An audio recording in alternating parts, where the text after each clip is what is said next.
God-woken, Dallas told me about you. You must be as hard as diamonds, and twice as bright, to have come so far. Your divine welcomes you.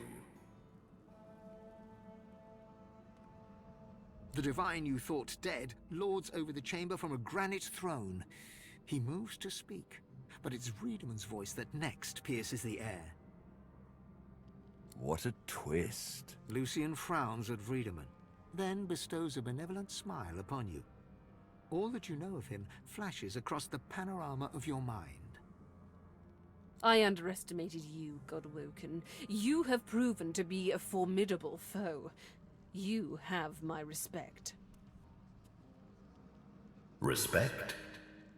Indeed. Lucian's gaze rests upon you and goes through you. He takes your measure entirely. Lucian, we should tell him the truth. Yes, I agree. It is time we dropped our masks. Dallas nods, then reaches for the sides of her head. Where there was one face, suddenly there are four. She takes off the mask of the shapeshifter. A skull is revealed, bejeweled and ancient as the void. I am eternal. Aren't they just full of surprises? Fear not, Godwoken. Dallas is on the side of all that is good.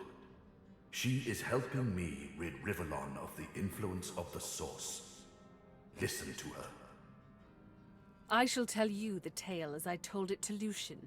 Long ago, the scholar Fane discovered that the veil between the world and the void was made of Source. Our 7 lords desired this power. Of course. Silence, slave. Our king forbade the 7 to reach for this power, but they didn't listen.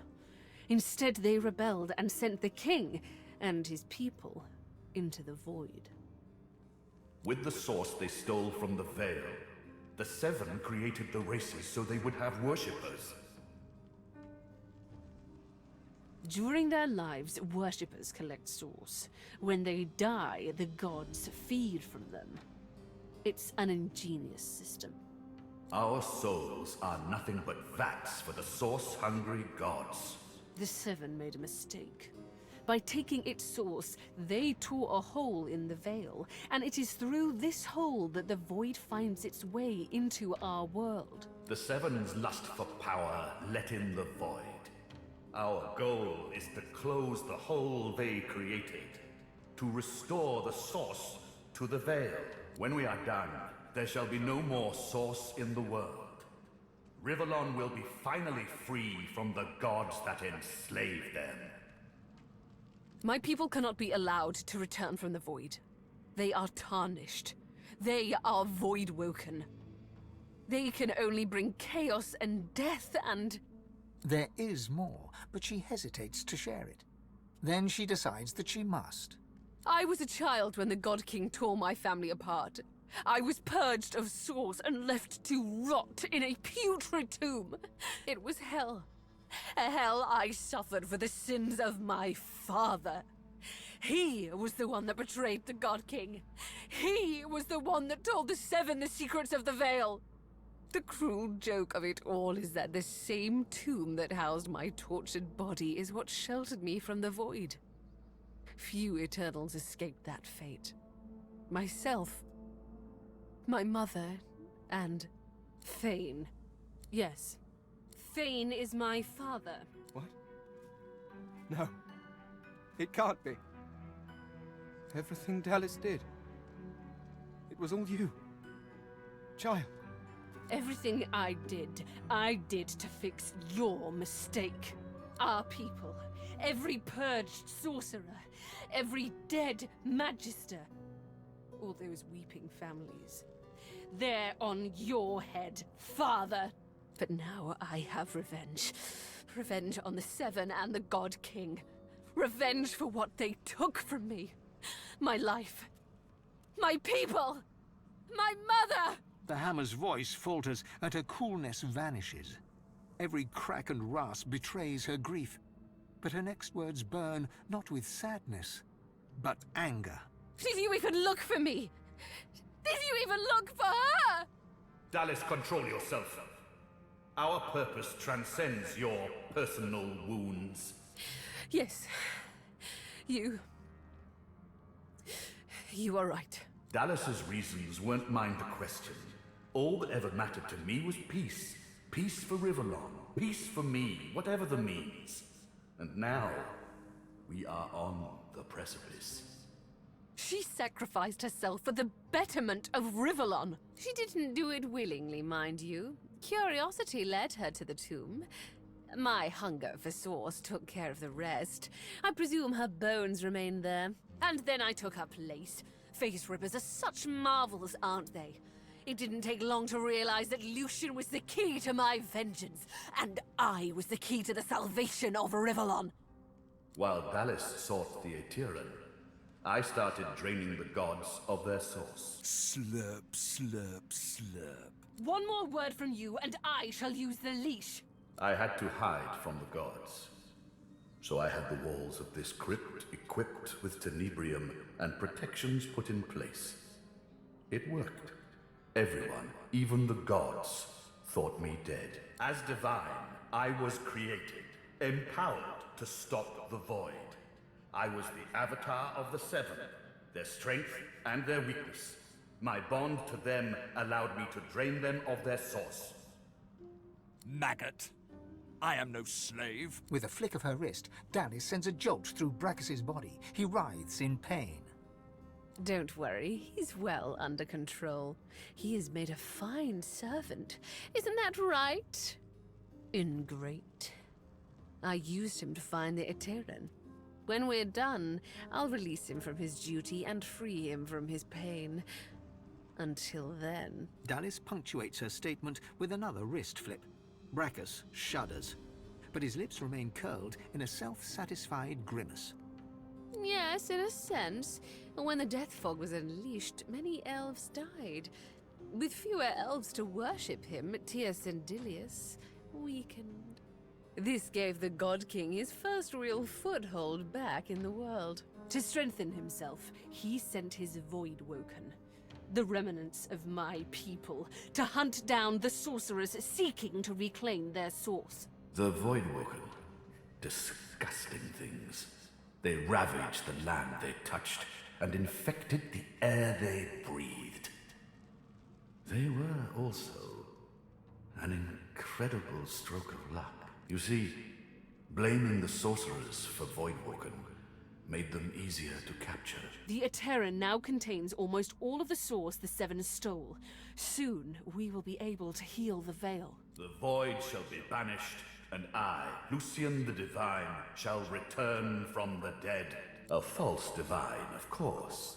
I shall have no power, but the world will not know this.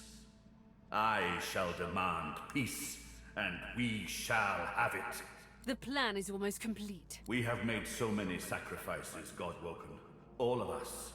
Of ourselves and those we love. One last sacrifice is required. For the future of Rivellon, you must surrender your source. Decide. Be the true hero and give up your source, or be forced to submit. Like a coward. Like a slave. There is no other way. The source of the world is required to close the veil. All of the source. We only lack yours. Good. You understand. The world shall not know this. I shall return from the grave, a divine without power, yet all who desire power shall fear me. I shall carry the secret of my lack of divinity. Peace shall reign. We already had more than enough Godwoken. Another sacrifice I was forced to make. Those beautiful people. I was as kind as I could be. I promise you that. As I say, one last sacrifice is required. Yours. Then let us proceed. Show some responsibility, Father! Surrender your source! Sealing the veil will lock our people away forever. They will never be free of the void. Though if they return, what becomes of this world? Fane turns to you. In all the time that you've traveled together, you've never seen him like this. He's trembling with emotion. And you, my fellow adventurers. Together we have seen more than generations of mortals could ever see. You have seen the horrors of the void, and I have seen this world through your eyes.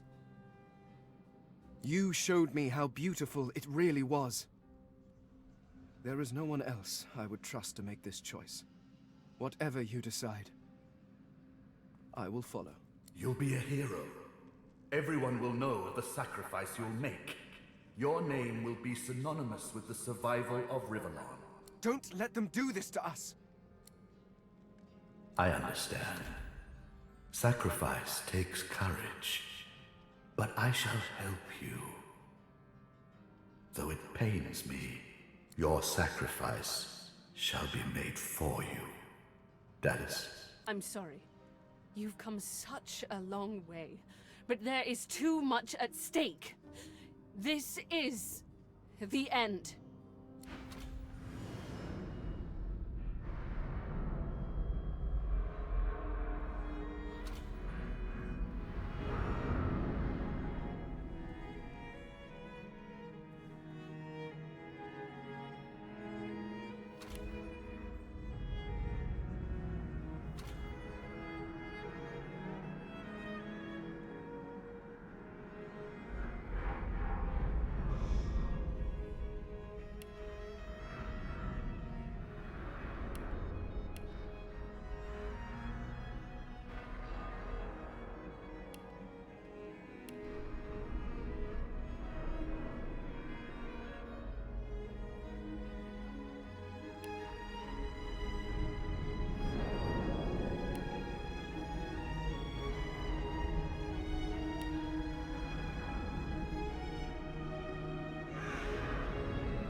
Are you feeling poorly, Dallas?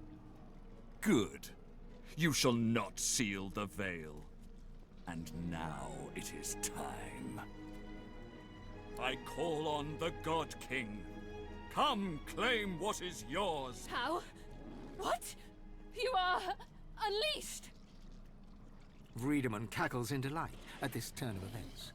His unbridled glee slithers into and around your pockmarked bones. You left the leashing wand next to me, you stupid maggot. So accustomed had you become to me pretending to be your slave. Kill him! Do shut up, you tedious buffoon. And don't look so surprised. As if I would allow that bone-bag Dallas to enslave me. Me? This is not the time for talk. Kill him, now! Too late, you moldering, blight-stained pigs. Grant me power, my ally. God King, I call on you. You would interrupt Braccus Rex? You would interrupt the Source King? You shall redefine suffering.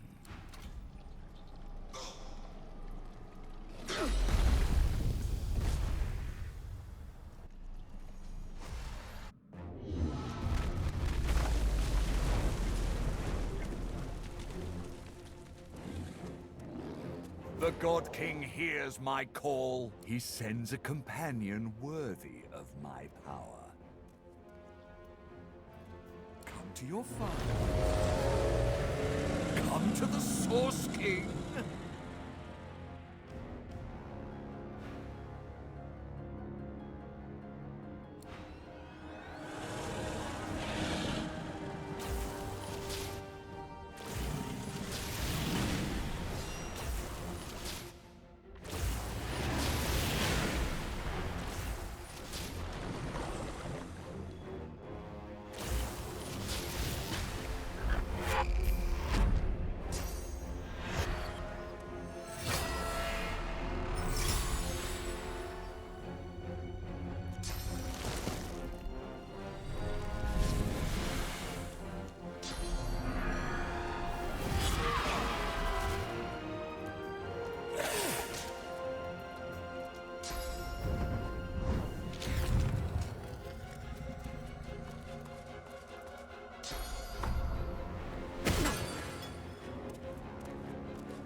Lucian struggles to rise, but the weight of his own pain leaves him to gravity's mercy.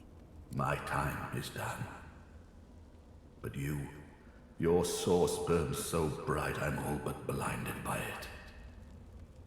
Be wise and true, Godwoken.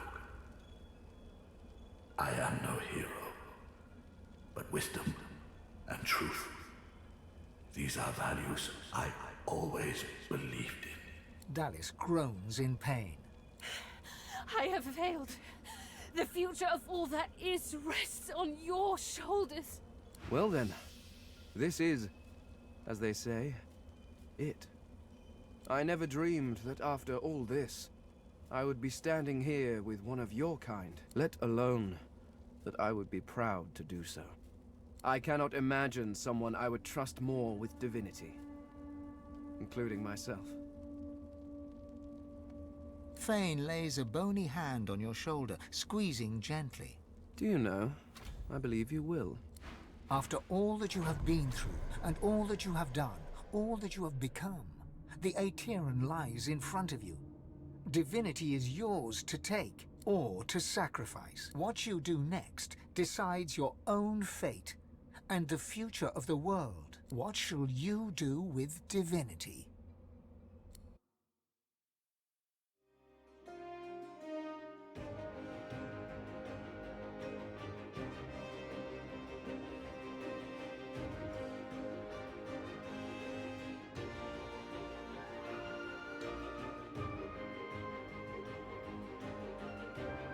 And so it ended.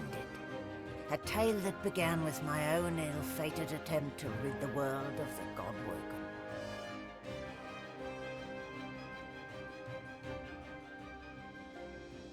A new divine rose, a true heir to the Seven, more powerful than ever, and united Rivellon in its battle against the Void. All across the realm he was loved, worshipped and adored. Humans, lizards, elves and dwarves all rallied to his banner. The Great Allegiance stood once more, but the war continued. From the depths of the Void, the God King still sought to return. As for me, I was freed of the God King's terrible tyranny. I avoided an eternity of pain and suffering. Now I fight for the other side. Now, I fight for the divine.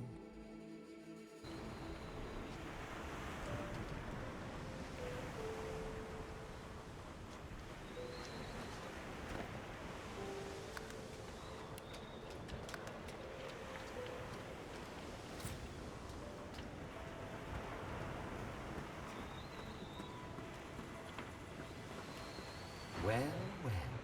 Look what the cat dragged in. A god, no less.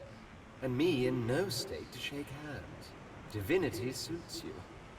Though I know of one it might have suited even better. Malady stands tall and proud, sunlight sparkling off her mask. From here she looks almost angelic. Well, here we are again. You, me, and the ship I've saved from ruin for your personal benefit. I'd say you owe me, but why state the obvious? Let an eye fool, your holiness. I expect it's the last we'll see of each other for some time. She turns to you, arms crossed, and grins. Look at you. Magnificent. Actually, I've never looked better, except for one small thing. She fingers the mask covering her face. For a moment, it seems as though she's about to remove it, but instead, she places a hand on your shoulder. We've come a long way together. I did my best by you all the way. I sacrificed much. But I'd give even more to see you become exactly what you've become. Soon, I'd like to have a little chat about something you can do for me. But I believe that can wait. Relax. Enjoy. I certainly plan to do the same. Oh, I don't know, around and about. Treat myself to some mead, a Loverall 300. I'd say we've earned it. And when the time comes, I'll come find you, Your Holiness.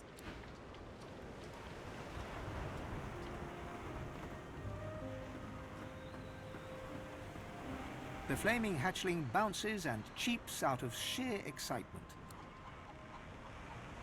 It takes you a moment to realize the egg you've been carrying has hatched at long last. The chick trills contentedly and flaps its tiny feathers in recognition of its proud parent. It seems you've got a new mouth to feed.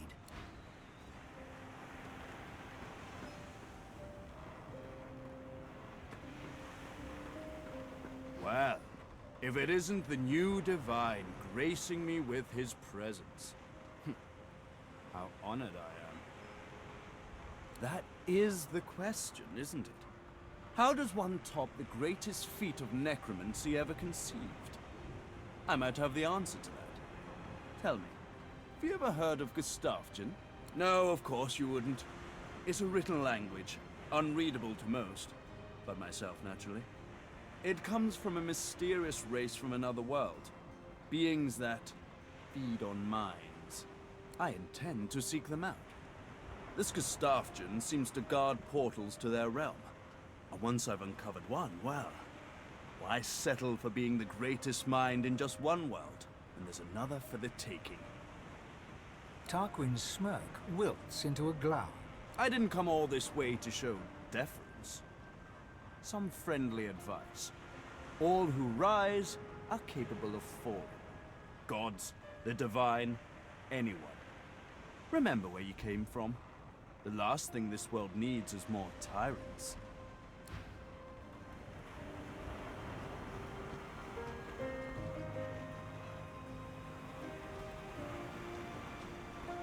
A slight grin crosses the spirit's face.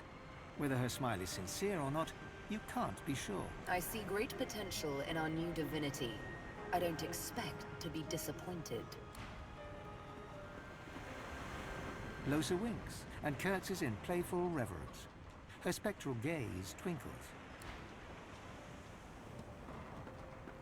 You're the new Divine. That's so cool. What's it like?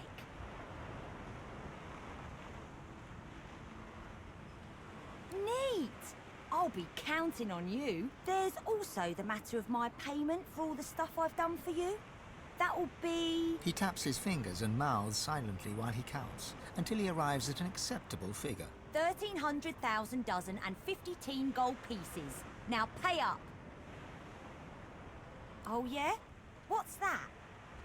Han ponders your suggestion for all of a second. You got it. But you better believe the bill for that will be a doozy.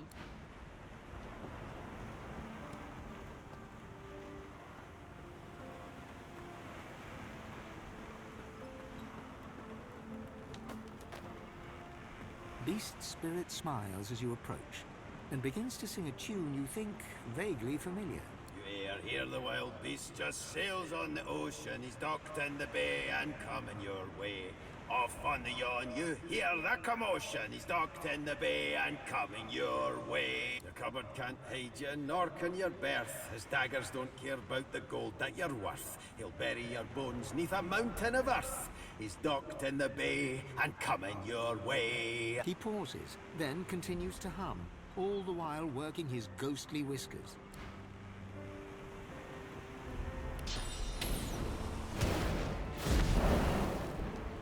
I've never been fond of what the Divine stands for, but I must say, it's rather exciting to say I've been up close and personal with one. Reform my ways. How adorable. No, I'm afraid I cannot escape who I am and what I've done. Her eyes flick down to your mouth. She smiles coyly, then her mouth meets yours and devours you with predatory abandon. Somewhere in the recesses of your mind, you think you hear her voice sigh, "mine." But then the kiss ends. Something to remember me by, darling. Who knows? A nice cottage someplace quiet for Mahalia and I. A roaring fire and a feather bed. Maybe. Maybe. But a girl needs some fun, doesn't she?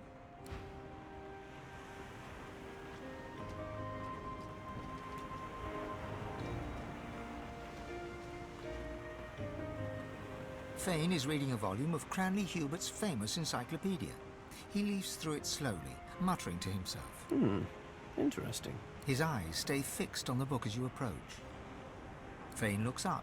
his gaze carefully drinking you in. Fascinating. The power of my people.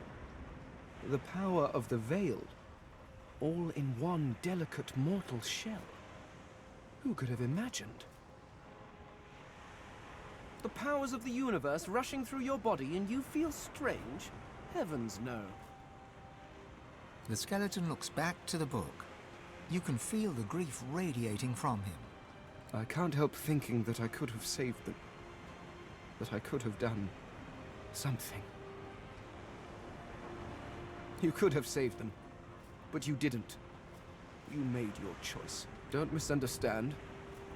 I made my choice too. That doesn't mean I cannot mourn them, though. They deserve that much.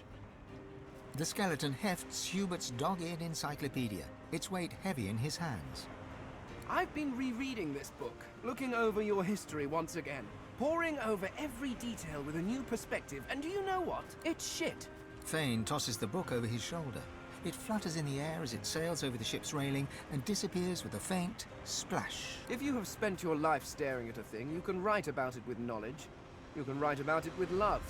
But it is almost impossible to write about it with wonder. You creatures have spent your lives trudging about this world, and you've grown blind to its miracles, simply that to see the true beauty of a thing. Sometimes you have to look at it as an outsider, as someone with fresh eyes, if you will. Take otters, for example. Energetic, waterproof cats, utterly beautiful creatures. Or octopuses. Did you know they're secretly octopuses? Octopi? Octopods? I shall have to look that up. Regardless, the world is filled with absolutely incredible sights. And who better to catalogue them with the awe they deserve than someone seeing them for the first time? Do you know, there is the idea that nothing is ever truly created or destroyed. I suppose we are all Source, just in different forms. You being the cruder, less jewel-encrusted form, naturally. But my people were Source too, although we didn't know it at the time. And our Source helped create you. In a way, I was walking alongside the best version of them the entire time. In you, I found a home better than the one I was pining for. Thank you, Godwoken.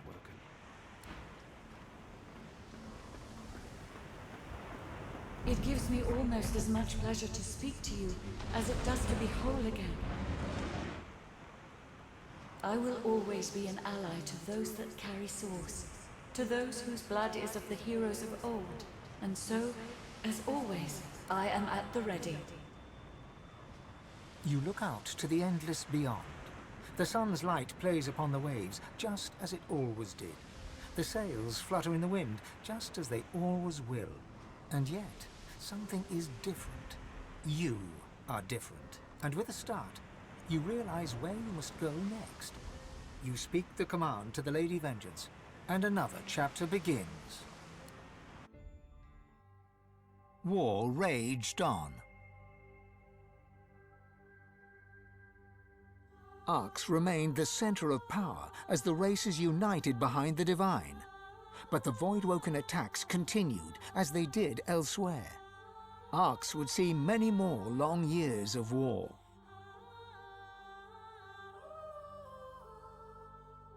The ancient empire of lizards became one of the pillars of the new Divine Alliance. The houses of war and of shadows were particularly useful in the fight against the God King. The Empire used the war to expand its territory.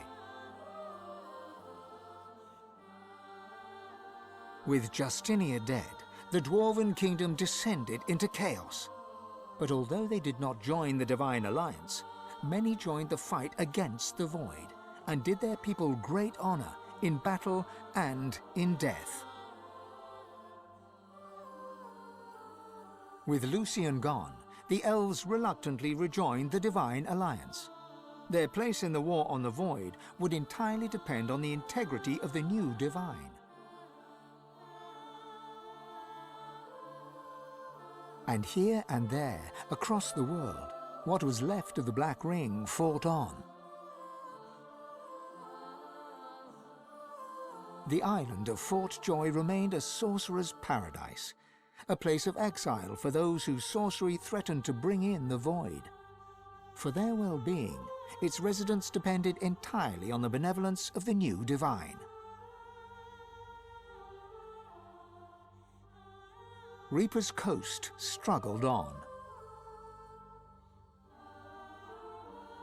The farms and the fisheries fought to feed the people against the voidwoken blight.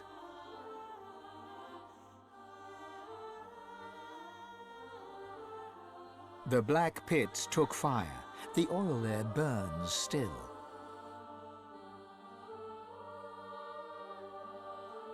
Driftwood teetered on the edge of starvation until the night the voidwoken came from the sea. All were killed. This did, however, put an end to the famine. The nameless isle had vanished. Although only open water remained, by instinct ships would steer clear. None of the captains could articulate why. Young Han grew up a warrior and became one of the Alliance's greatest generals. But even he could not win the war. Almira and Mihaili settled in an abandoned homestead. The locals liked and respected Almira. She never wanted for help, and deals always fell to her favor. Outsiders were often suspicious, but no local would speak against her. With a new divine at the helm, Malady had a powerful ally, but she was in no hurry to call in her favor. After all, it might be the last thing she ever did. Having performed the greatest act of necromancy in history, Tarquin found the new world unchallenging. He became obsessed with rumors of another plane of existence. One day he vanished and was never seen again.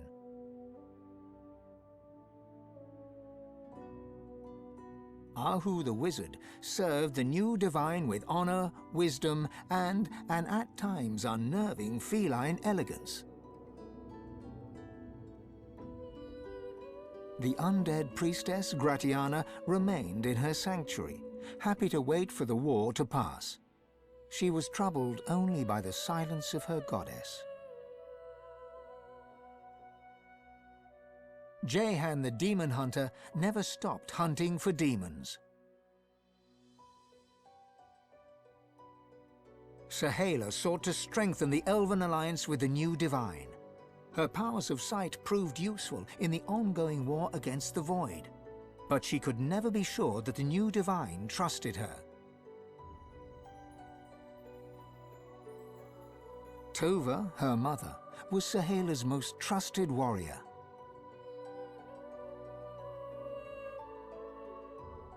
Fane traveled Rivellon, notebook in hand, recording the wonders he discovered.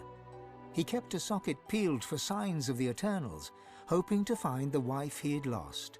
He's still looking.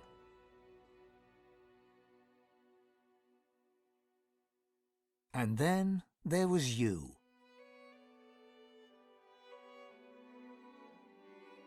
For how much of this do you take credit or blame? And what kind of divine were you as the world battled on? Did you show mercy or strength? Did you sacrifice others as Lucian had done? Did you regret becoming divine? Should you have given your soul and sealed the veil? Only you know the truth. Only you know if you atone for your sins.